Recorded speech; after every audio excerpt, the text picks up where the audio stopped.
Okay, I left off the other day by running the engine and checking the CVT assembly to make sure it was working correctly. It appeared to be working correctly, so then I took the quad for a ride, and everything seems okay. But the engine was running really poorly. I had trouble starting it, I had trouble getting it to idle. It kept sputtering, coughing, dying out. When I took it for a ride, it wasn't throttle response wasn't what it should be. And what I've determined is that I've got water in the fuel. Had a problem with the fuel gauge up here. The whole top of the fuel gauge was cracked and broken, and the gasket around the edge of the fuel gauge was all dry rotted, and that was allowing water to pool up here during rain and drip down into the tank.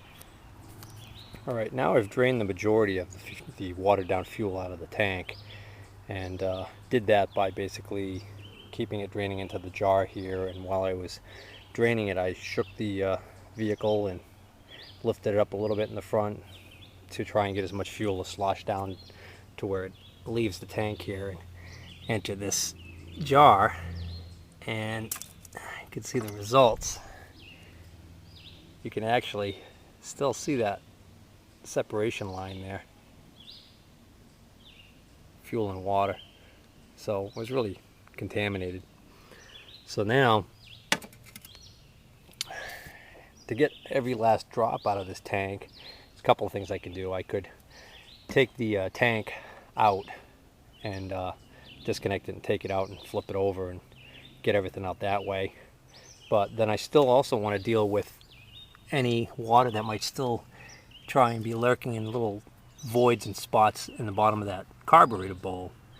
So what I'm going to do to treat all of that in one shot is I'm going to add this chemical. This particular brand is Heat Gasoline Antifreeze and Water Remover. The active ingredient in this basically is methyl alcohol, and this whole bottle will treat 20 gallons of fuel, but I've only got about a quarter of the bottle left, so I'm going to put most of this bottle into the tank here, add a couple of gallons of fresh, newly purchased gasoline, and slosh it around so it mixes. Now what the alcohol does is the alcohol helps any water left in the system to recombine with the gasoline, where it can then be picked up and burned in the combustion process. So that's what I'm going to do now. Okay, I've got my alcohol and fuel mixture in the tank now, and I'm going to stir that up a little more. That way it mixes with anything that might have been left in the very bottom of the tank that I didn't get out initially. And I've opened the fuel petcock, and now we'll see if it starts.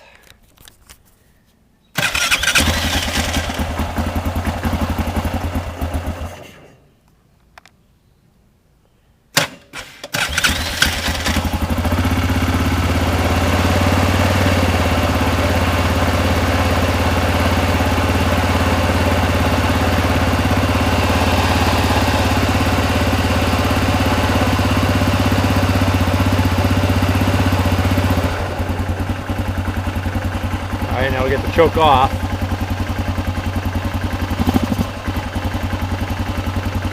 Still hesitates a little bit, but the engine was completely cold, so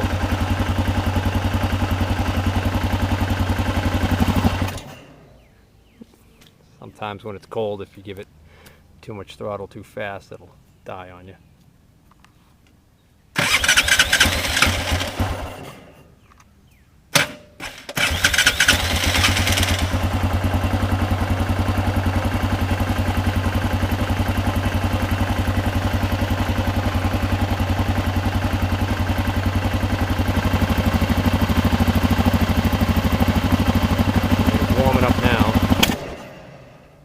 Maybe not.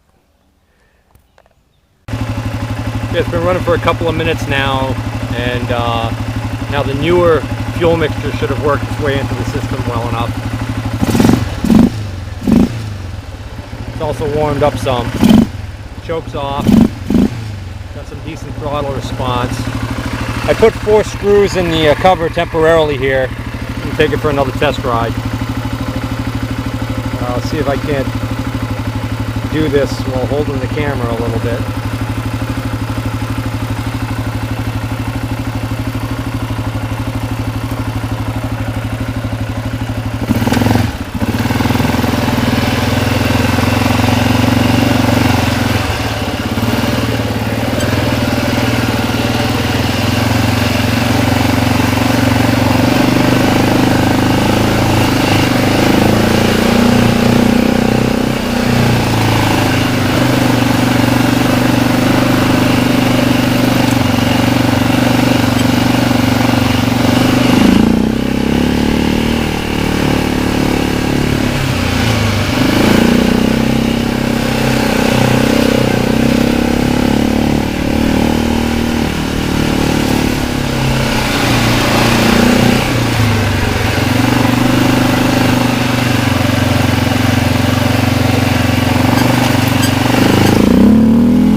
15 to 20 miles an hour is about as fast as I want to go through the field with just one hand on the handlebars.